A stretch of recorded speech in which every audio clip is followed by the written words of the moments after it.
दोस्तों, आदाब, सलाम, नमस्कार।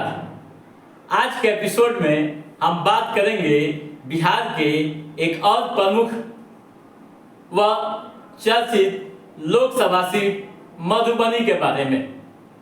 मधुबनी का अपना एक अलग इतिहास रहा है। यहाँ की पेंटिंग, यहाँ की कला पूरी दुनिया में मशहूर है। इस बार यहाँ सबों की निगाहें माई समीकरण पर टिकी हुई है। माई समीकरण यहाँ रहेगा या फिर 2019 की तरह टूट जाएगा। कई तरह के सवाल राजनीतिक गलियारों में गूंज रहे हैं। दोस्तों, जैसा कि आप जानते हैं कि 2019 के चुनाव में माई समीकरण टूट गया था, जिसका सीधा फायदा बीजेपी को मिला था। और इस बार क्या होगा, इसको ले तरह तरह की चर्चाएं होने लगी हैं। सवाल किए जाने लगे हैं, क्या इस बार माई समीकरण रहेगा? अगर माई समीकरण रहेगा तो आरजेडी कितनी मजबूत होगी, या माई समीकरण से वाई यानी जादू टूटेगा, बिखरेगा तो फिर बीजेपी कितनी मजबूत स्थिति में रहेगी? यही सवाल यहाँ की गलियारों में गूंज रहे हैं। दोस्तों, यह चुनाव इस बार आरजेडी परिवार के लिए अग्नि परीक्षा है, खासकर इस सीट पर, क्योंकि एक बार फिर एनडीए यानी बीजेपी ने यादव उम्मीदवार को मैदान में उतारा है। अशोक कुमार यादव जो निवर्तमान सांसद है, पिछली बार जीते थे, वही इस बार भी बीजेपी के प्रत्याशी हैं। जबकि दूसरी तरफ मोहम्मद अली अशरफ हातमी राजद के प्रत्याशी हैं।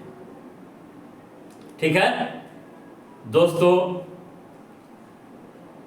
पहले हम पूर्व के चुनाव का हम चर्चा करते हैं, आकलन करते हैं, फिर आगे बढ़ेंगे।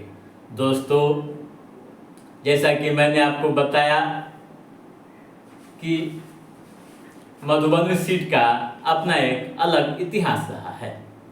वर्ष 2009 व 2014 के चुनाव में हुकुमदेव नारायण यहाँ जीते थे। 2019 के चुनाव में उनके बेटे अशोक कुमार यादव वीआईपी से जीत दर्ज की थी। 2019 के चुनाव में यादव वोटरों का इस कदर बिखराव हुआ कि उसका सीधा लाभ बीजेपी को मिला।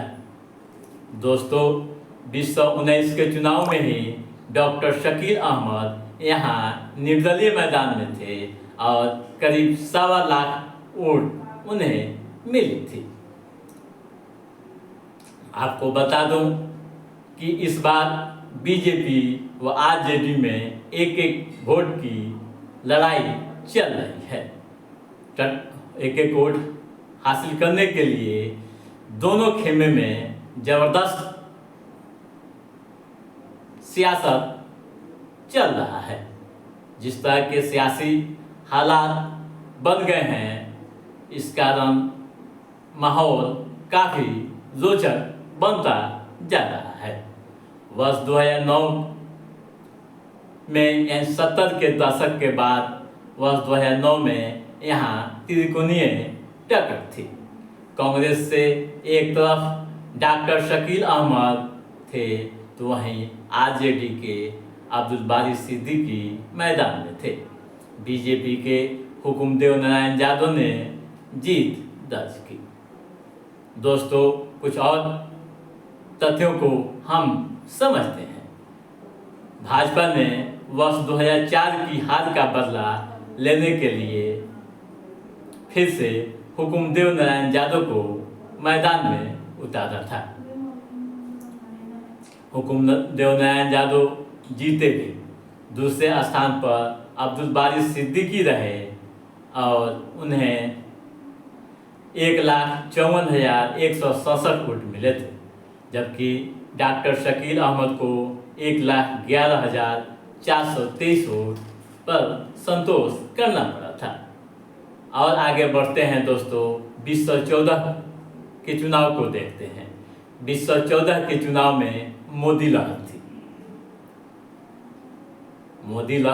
थी, और पूरी तरह से समीकरण टूट गया था आरजेडी का। यादव समाज का अधिकांश हिस्सा, यूं कहें कि 80% हिस्सा बीजेपी के पास चला गया था, जिसका नतीजा यह हुआ कि बीजेपी की जीत हो गई। हुकुमदेव नारायण यादव ने शानदार जीत हासिल की। उसके बाद 2019 का चुनाव आया तो इस समय अशोक यादव मैदान में थे और यादव समाज पूरी तरह से बिगड़ा और बीजेपी के तरफ चला गया, जिसका नतीजा यह हुआ कि आरजेडी की हार हुई। अशोक यादव को 2019 के चुनाव में 4,54,940 रिकॉर्ड वोट मिले थे। वहीं बद्री कुमार पूर्वे को मात्र 1,40,903 वोट मिले थे, जबकि डॉक्टर शकील अहमद को 1,31,539 वोट हासिल हुए थे। ठीक है दोस्तों, अब आइए पहले जातीय समीकरण को हम देख लेते हैं। क्यों माई समीकरण पर सबों की निगाहें टिकी हुई है।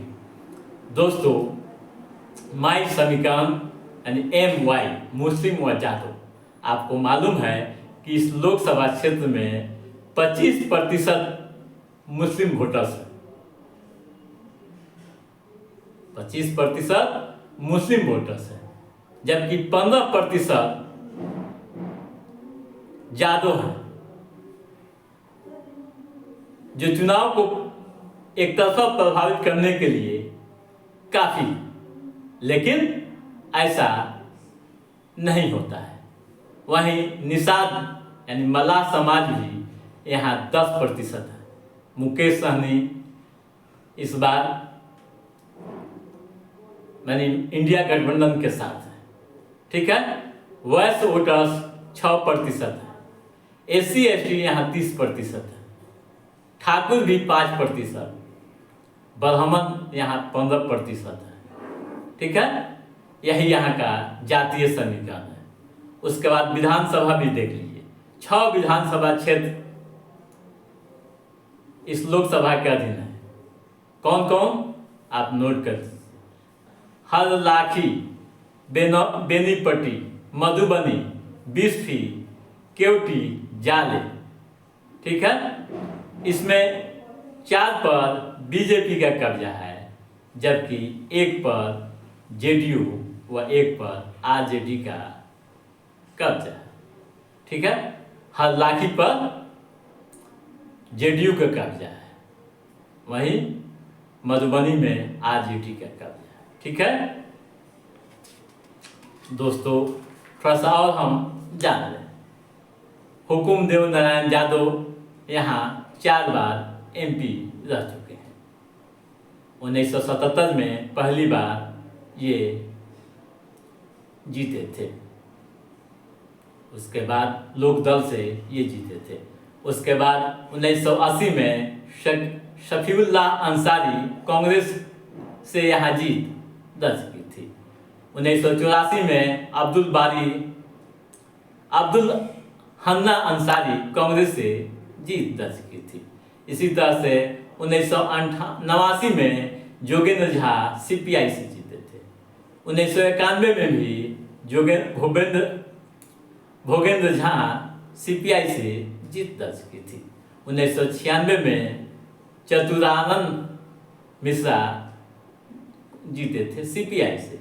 फिर 1998 में शकील अहमद कांग्रेस से जीते। 1999 में हुकुमदेव नारायण यादव। ठीक है, 2004 में शकील अहमद कांग्रेस से जीते थे। वहीं 2009-14 में हुकुमदेव नारायण जीते। 2019 में अशोक कुमार यादव जीते। ठीक है दोस्तों, 2014 के चुनाव में हुकुमदेव नारायण यादव ने अब्दुल बारी सिद्दीकी को हराया था। हुकुमदेव नारायण को 3,58,540 वोट मिले थे, जबकि अब्दुल बारी सिद्दीकी को 3,37,505 वोट मिले थे।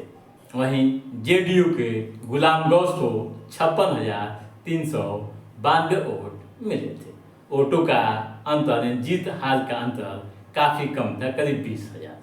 उस समय यानी 2014 के चुनाव में जेडीयू अकेले लड़ी थी। ठीक है दोस्तों, 20 मई को यहाँ चुनाव होना है। क्या होगा इस सीट पर सबों की निगाहें टिकी हुई है। माई समीकरण बचेगा या टूटेगा यह तो समय तय करेगा, लेकिन अब तक जो हालात हैं, जो स्थितियां हैं, इससे साफ जाहिर होता है कि अभी माई समीकरण मजबूती के साथ खड़ा है। अगर यही स्थिति रही तो फिर क्या हो सकता है, हवा की रुख क्या हो सकती है, आप सहज अनुमान लगा सकते हैं। तो दोस्तों, आज के इस एपिसोड में बस इतना ही। हमारा ये एपिसोड कैसा लगा आप लाइक और कमेंट करके हमें जरूर बताइएगा। यदि आपने हमारे चैनल को सब्सक्राइब नहीं किया है तो सब्सक्राइब भी कीजिएगा, ताकि पॉलिटिकल गतिविधियों से संबंधित जो भी अप टू डेट है उसे हम समय समय पर आपके बीच पहुंचाते रहेंगे। तब तक आप अपने दोस्त को दीजिए इजाजत। नमस्कार।